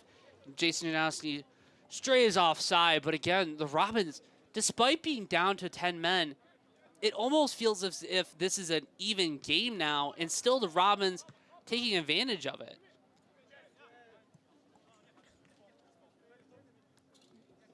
It's no doubt that Lansing Common is all right with the clock just winding up and up and up.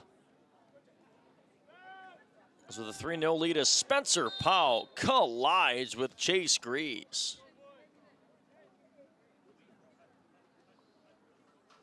Whistle blown on that. We'll see if they assess a card to Powell.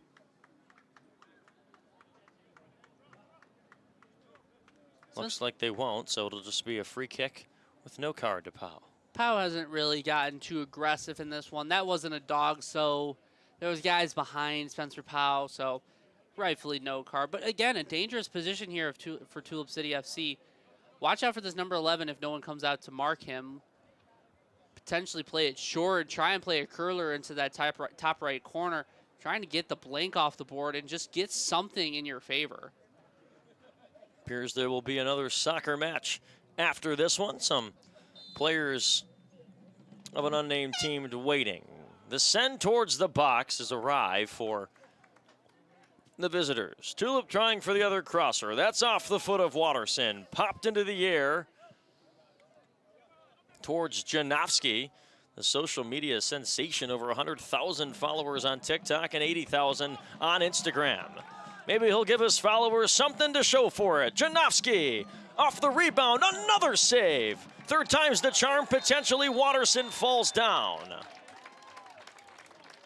But it looks like it will be a chance right now for Common to extend the lead.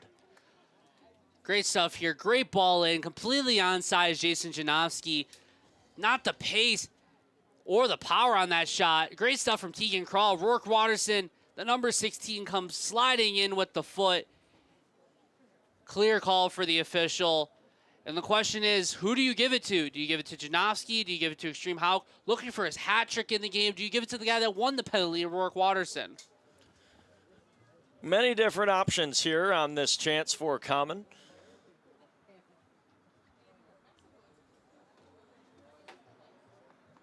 So it looks like it's going to be Jason Janowski. He was denied once, denied twice. His third time's the charm for 7. He awaits, looks, fires, and scores.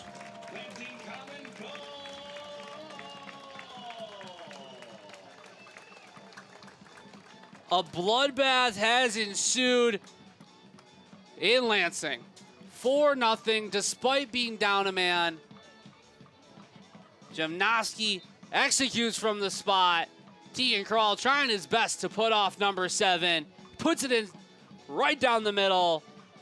And it's 4-0 despite what we worried could have been a complete utter disaster when the red card came out. Instead, the Robins showed no dissolve. Bench is emptying for the visitors, as it looks like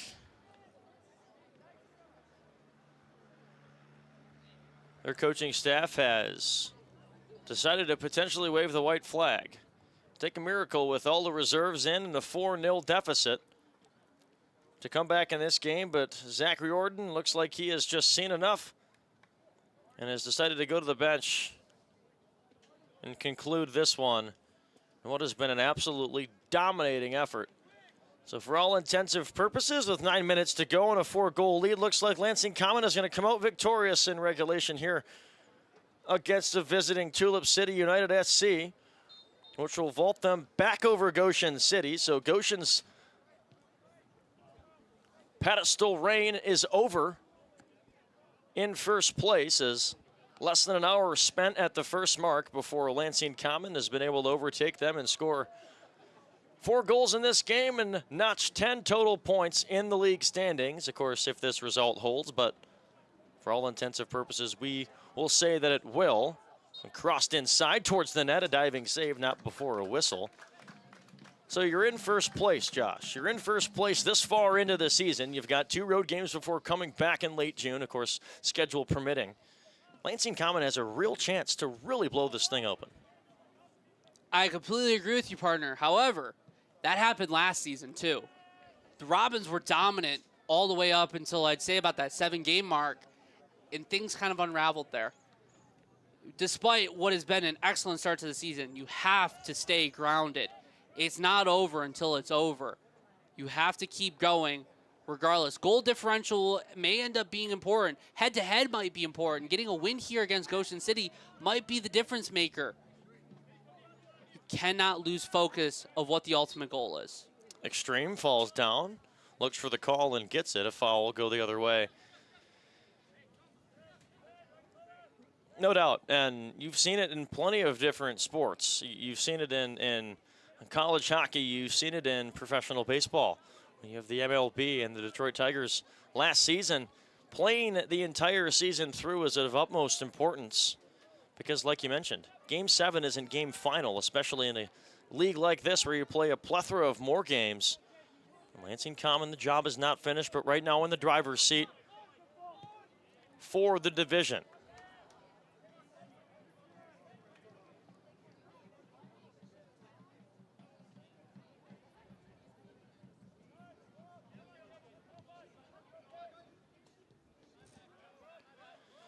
Lansing Common's next game will be on June 12th at 6 p.m. in Grand Rapids, Michigan against Grand Rapids SC. They'll then travel 5 days later on June 17th to Saugatuck High School and play against the Holland Rovers. June 27th, this one could potentially have scheduling problems. That is the almighty Goshen City FC game that's supposed to take place here at Eastern Stadium. That one last season, Jack, was an absolute belter of a game. It was everything that you could ever want if you were a neutral. For the Robins, you were up 2 men. It was 11 versus 9, and it still didn't go in the Robins' favor. That's what I mean by every game matters, no matter what's going on. This one sent back. A whistle will blow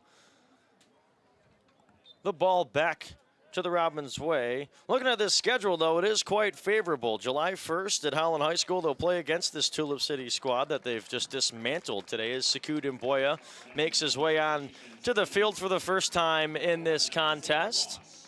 Sizable, fantastic player offensively for Common. And then they'll return on July 10th and July 18th to end the year with 2 straight home games against the 2 worst teams as of now in the standings in Grand Rapids SC and the Holland Rovers. So a favorable end to the year for Lansing Common as Janowski plays it on the far side with under 85 minutes gone by. This one tossed out of bounds, out of play into the fencing.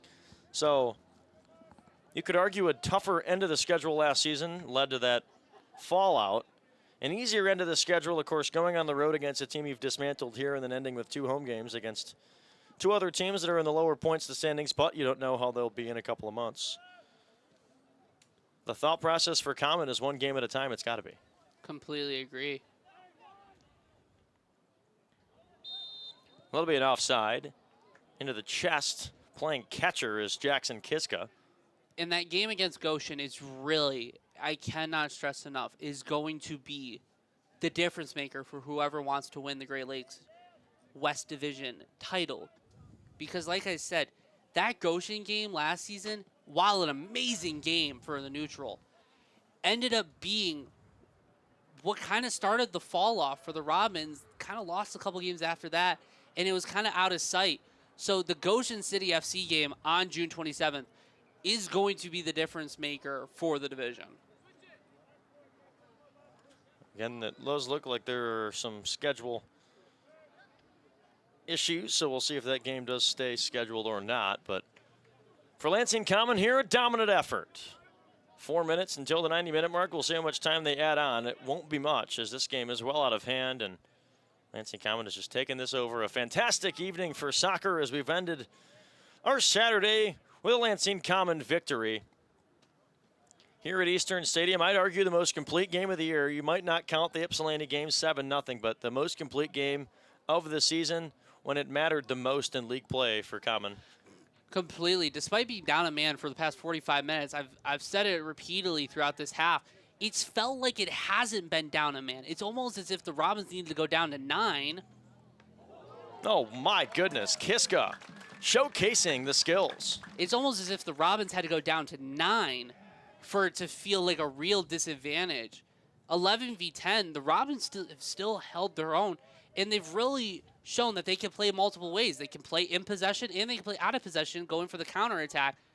They love to play that press, and despite not having as much possession, they've shown the press. Here comes Sekou Dumboya.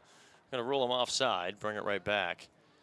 Yeah, no doubt, and to a fan watching this game, unaware of Earlier substitutions en masse for Tulip City. the red card and Number 28, with the potential inability to 7, count the number of players in the field, I totally agree that they'd probably think this is an even strength game, if not Common having the man up. Hunting it down and trying to chase is Johnny Strickler. Got there just before the ball reached the corner and out of play. So we'll see if Tulip tries to get on the board and continue things here. If you're Kiska, you're looking for the clean sheet. That one goes wide. Kiska's 3 minutes away from that aforementioned goal. Which would be just such an impressive goal for this back line today. You started out with arguably one of the strongest back lines of the entire season with Spencer Powell, Elijah View, Kevin Payne, Damian Adai. That is probably as strong as it gets. Then some injuries take place. Then a red card takes place. You lose half of the back line right there. And they still have shown that they're just as strong defensively without some of their leaders.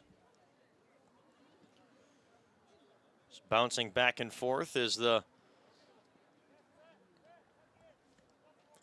soccer ball here between the Robins and Tulip. Talked about Lansing Common's upcoming schedule. Well, the next game that the visitors will play will be on June 13th. It'll be a home game against 1927 SC. And that'll be a big one as both of those teams are tied at 4 in the standings for points. So the winner of that game will be catapulted into the top half, while the loser will remain steadfast near the bottom. Here's Jed Blau now in the near corner. Blau keeping it alive, lets it go, and it's Common ball. 89 minutes and counting. Blau, he plays it in. It's Common just looking to put the icing on the cake with Ross, who's now in the game for the first time, subbing in moments ago. Far side for View, him and Dumboya over there. Watterson over to View, chasing after it, diving and making the save is Tegan Krall. So for Zachary Gordon, it's got to be a reset on the bus ride home to Holland. 1927 awaits next week on June 13th. And if you're Tulip, this has to be one of the most demoralizing losses it could be. 2-0. All right, try and figure out something new. They did for a little bit. Then you get a red card, a great opportunity, and there really hasn't been anything of high quality still. For 45 minutes of basically being 11v10 to not have a very high quality chance, Lansing Common has had more high quality chances in this half. Just a demoralizing loss and something that you'll have to go back to the drawing board. Tulip City United and Midwest United notched a draw, a 0-0 draw to start their conference play. And Tulip was able to earn the 2-1 win against Grand Rapids SC earlier on in this season. So like Josh mentioned, only 2 games this year. So suffering their first loss in league play are Tulip. But again, they'll have a chance to rebound against 1927 SC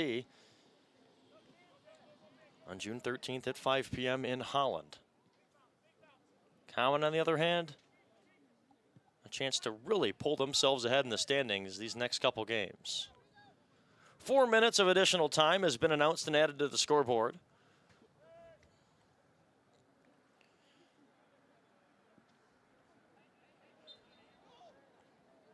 Just utter domination. That's, I feel like, the only word that we can truly use. Parking lot is very full. A fantastic showing for the fans here in this game. Now all Tulip can do is play for pride here on the night's namesake at Eastern Stadium.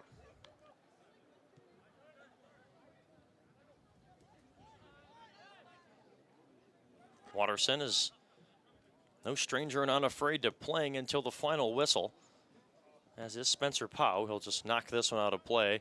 That one might bounce all the way over to Pennsylvania Avenue if somebody doesn't get it.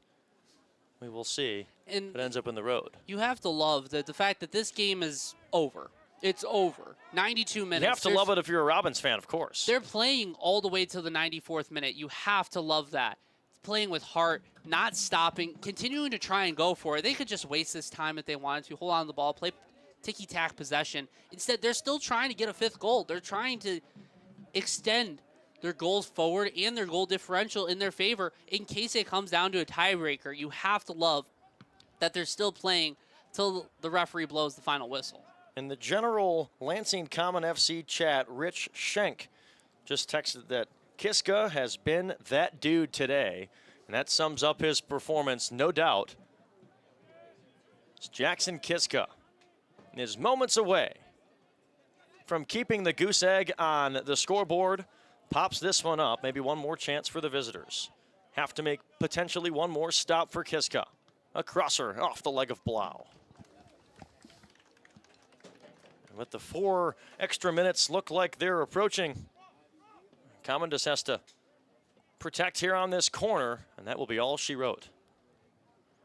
Looks like it's going to be a neon yellow team playing against a team donning all red kits in our game after this one. Ball sent in, Kiska. Shame. But unfortunately there, as I just went quiet for, as Josh mentioned, a shameful reason, that the score is now 4-1. Tulip City goal scored. Could argue it was the announcer's jinx. Could argue it. It was Rich Schenk. No hate to you, Rich. I love the fandomship, but unfortunately for Jackson Kiska, it does not take away from the performance today. However, it's not all on Rich. Jack Gansel, one of our interns, also takes blame for it, but still an amazing day for the Robins. The final score of this afternoon evening contest: Lansing Common 4, Tulip United 1, and Jackson Kiska is very frustrated with that, but has to be thrilled with his performance otherwise. Lansing Common, though, a fantastic effort, and it was all led by the man between the pipes. Jackson Kiska did everything for the Robins and offered such a stalwart at the back there, making sure that everybody felt comfortable with what was going on. A lot of chaos there early on in the second half, but Jackson Kiska gave everybody a chance to breathe, knowing that he was between the pipes.